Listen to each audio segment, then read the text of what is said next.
Ga-harvest ako ng kanilang itlog. May pa-order na naman tayo. 2 tray. Ayan yung mga manok ko na decaled white. Ang sarap talagang ano. Yan o. Mamulot ng mga itlog. Ayan.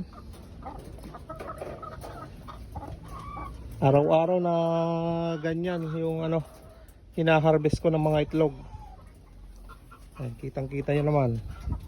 Mga laga kong mga decaled white. Ayan.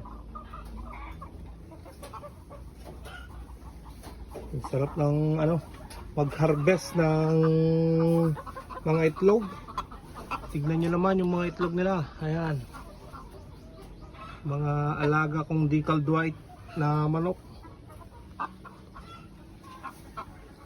Bali 64 pieces lahat yan. Ayan.